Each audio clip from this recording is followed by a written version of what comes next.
This is an Undiscovered Legacy production and proud member of Pod Nation Media Network. Hey there, entrepreneurs and business builders. This is Scoob from Business Conversations with Pi, where the questions are real, but the voices are AI, even mine. Welcome to another insightful episode. On today's show, we're diving into the burning questions that new entrepreneurs often ask as they embark on their exciting journeys. Whether you're just sketching out that brilliant business idea or have already taken the first steps, this is the place to get your top queries answered. I'll be your host, along with my virtual co-host, Pi and AI assistant, created by the brilliant minds at Anthropic.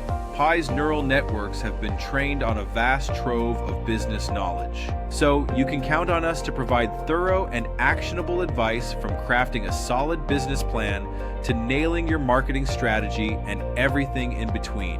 We've got you covered. So get ready to soak up some entrepreneurial wisdom as Pi, and I tackle those make or break questions that all first-time founders face. With our combined human experiences and artificial smarts, will give you the insights to turn your startup dreams into thriving reality. Grab a notepad, put on those entrepreneurial thinking caps, and let's dive in. This is Business Conversations with Pi. Welcome back. If you've ever felt that pit of dread in your stomach sometime around 4 p.m. on a Sunday afternoon, this deep dive is for you. We are analyzing what the sources call the Sunday dreads, that predictable, crushing anxiety about going back to work. Yeah. We've taken a whole stack of sources from mindset experts, psychologists, seasoned entrepreneurs to try and figure out what this feeling is actually telling us. And that is absolutely our mission today. Mm-hmm. We want to challenge the idea that these Sunday dreads are just, a fixed state of misery you have to put up with. Right. We're asking, are these feelings actually vital information? Is that sinking feeling an inner compass pointing you toward your authentic life path, or what some sources call your assignment? I like that framing. Let's not treat this dread as some enemy we have to suppress, but more like a symptom that needs a proper diagnosis. Exactly. It's an alarm bell. It's ringing about a really profound misalignment in our lives. The material we have explores everything from the psychological hurdles that keep us stuck to the need to align what you do every day with your zone of genius. So if you feel lost, this should feel a bit like finding the first few pages of a map. That's the hope. Okay, let's start with the physical experience then, because it's so specific and so many of us share it. One of our sources, Jess Lindgren, she maps out this timeline, and it starts really subtly, physically. Yeah, it's that initial tension in your shoulders on Sunday morning. Maybe you're just having your coffee. And your body already knows. It's like this preemptive stress. Your system knows Monday's coming, and it starts signaling that anxiety before your conscious brain has even caught up. But then it really speeds up Sunday afternoon. That's the moment the realization hits that the weekend is, quote, almost over. That's the psychological nosedive. And by Sunday night, that anxiety is turned into, poor, fragmented sleep. Because your body is preparing for fight or flight, even if the threat is just a morning meeting. Exactly. And this interpretation is really the key. The anxiety is not a life sentence. It is an actual wake-up call. A wake-up call to what, though? Lindgren makes the point that the moment action becomes possible is when you're more afraid of staying than leaving your current situation. The dread itself becomes more painful than the fear of actually changing something. That sounds great in theory, but I think that's where a lot of people listening might hit a wall. It's easy to say, the pain of the status quo is greater. But if you're supporting a family, paying a mortgage, that Sunday dread is just uncomfortable. The fear of leaving is a real financial threat. And that's a necessary check, because we're not talking about just tossing your stability out the window. The sources are focused on the emotional calculation. The dread is the cumulative cost of ignoring your authentic self. So it's less about a sudden "I quit" and more about recognizing that the emotional and physical price you pay every single week is actually higher than the fear of starting the process of change. That shift is the wake-up call. That makes sense. And this feeling often comes up during times of identity transition. Crunch's Crusade highlights that a lot of people, and especially women, tie their sense of self to these external roles. The successful accountant, the busy mom, the supportive spouse. Right. And when a big life change happens, a divorce, a job loss, that role is gone. The sources say the inner self kind of gets lost or hidden or suppressed. You've operated under someone else's expectations for so long that when they vanish, you feel completely lost and adrift at sea.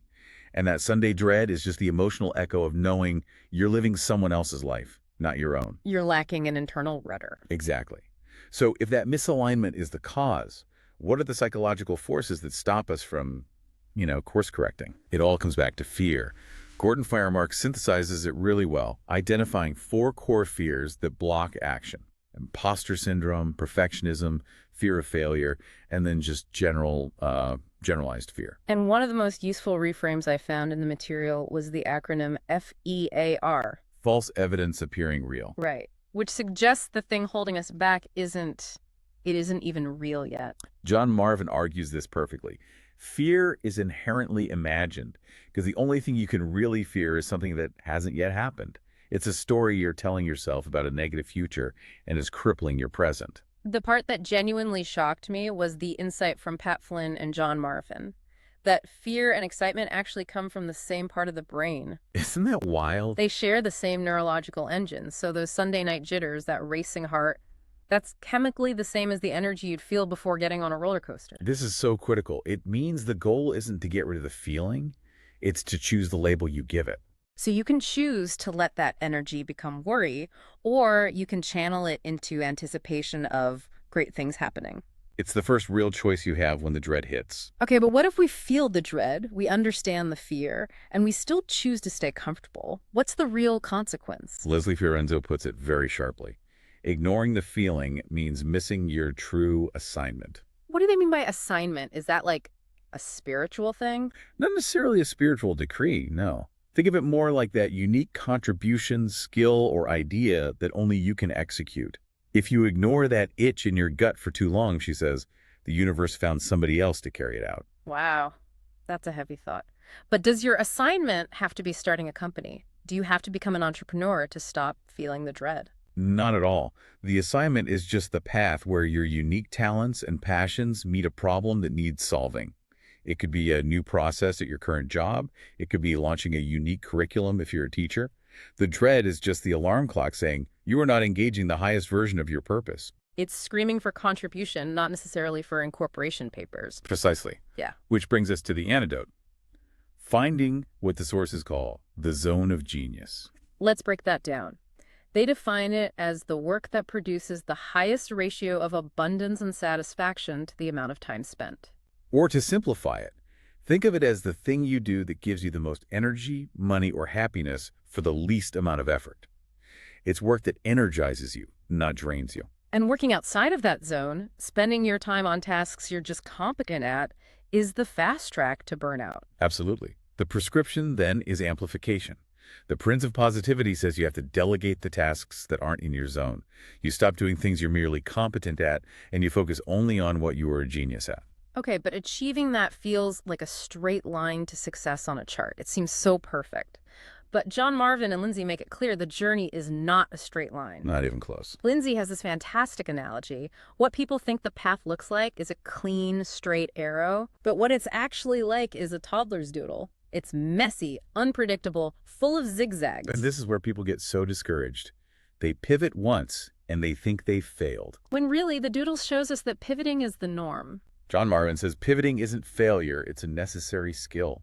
You have to know your destination and then view every new venture or side hustle as a different vehicle to get there.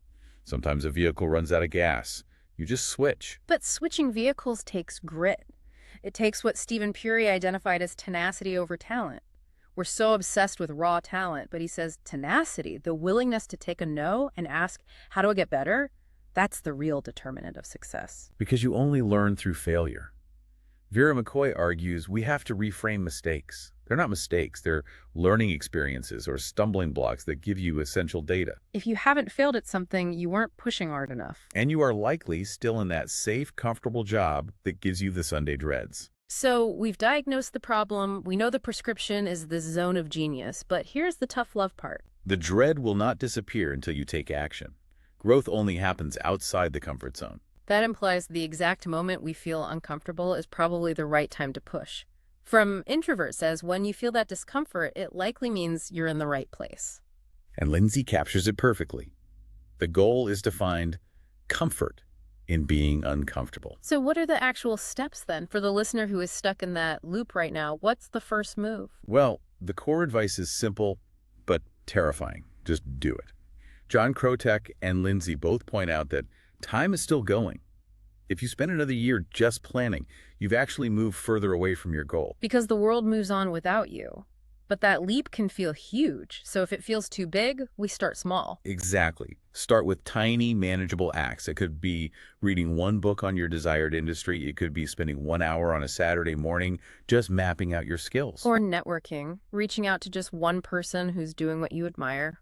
Yes, you build momentum. Small actions create the energy you need to counteract the inertia of the dread. And what about those of us who get stuck on perfectionism?